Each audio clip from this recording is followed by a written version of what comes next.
So, what? I said shh, as in, Why? we're waiting. I like to think while I'm waiting. Can you think later? I always think while I'm waiting. Can we talk? No, I've never done that. Aren't you always by yourself? Yes. Well, it's different now. I'm here.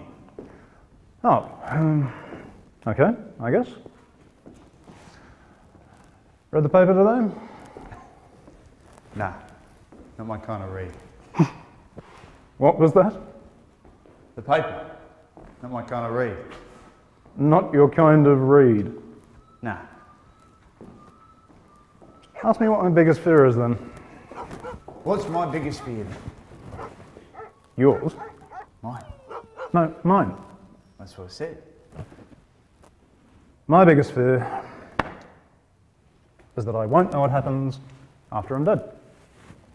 Well, I imagine you'll just rot in the ground like. But what happens to the world after I die? It just keeps going, don't it? I'm aware that it keeps going, but what happens next?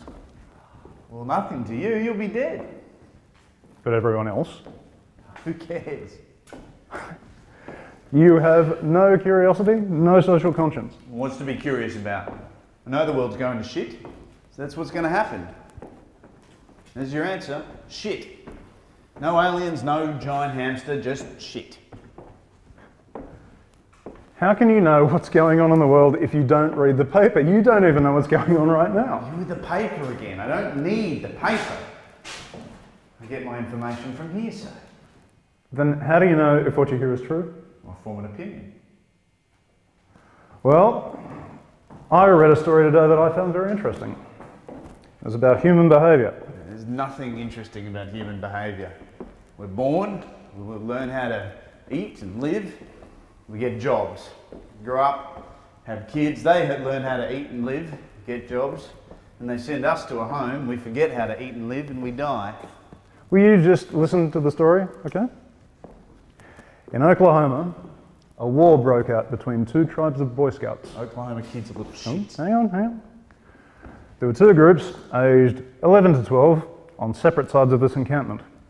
They erect shelters, gather food. One group was called the Eagles, and the other was called the Rattlers.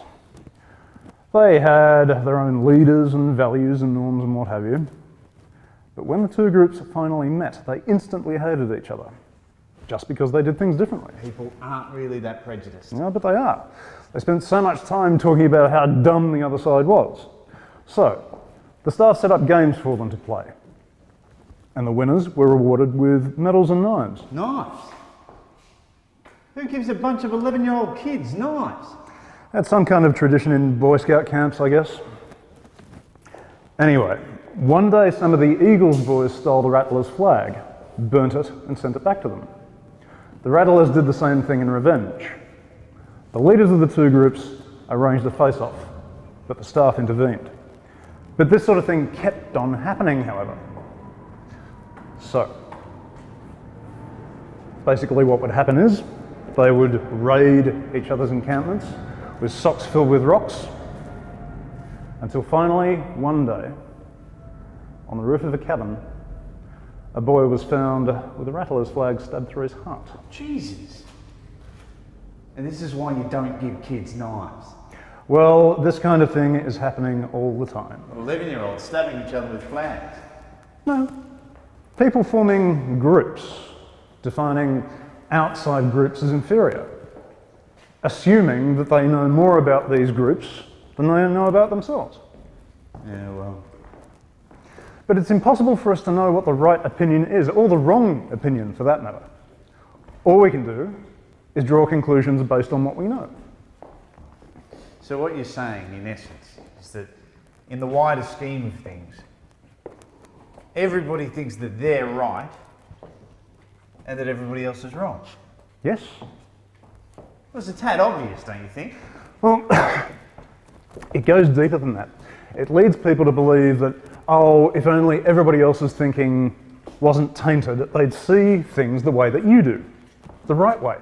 But it's been proven that all we do is think that we know other people better than they know themselves. It's been proven. Yes, proven. Proven by who? By scientists. Oh, scientists. Well, it must be true then. Yeah, that's what proven means. And what do they know? Everybody's got their own agenda. Or you think you know me better than I know myself? Well, what's my favourite animal then? I think you're missing the point a bit here.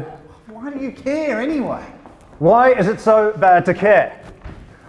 Why does everything have to be turned into some grotesque joke? People sit around and joke about everything, but nobody's expressing anything. There's no value placed on the perception of reality. People are so closed off from what matters, all they do is focus on their own stupid little goals. And they don't want to understand it, or they can't understand it, unless something happens, like for argument's sake, death. And people say, oh, that's terrible. And we acknowledge death on a superficial level. We say death's bad. We just gloss over it and move on. But we don't see the world. We don't see ourselves. Why is any of that necessary? Huh? Why can't we just enjoy what we've got? That's what makes people happy. What about the people who are unhappy? Maybe they should just start pretending that nothing really matters and stop complaining about being unhappy.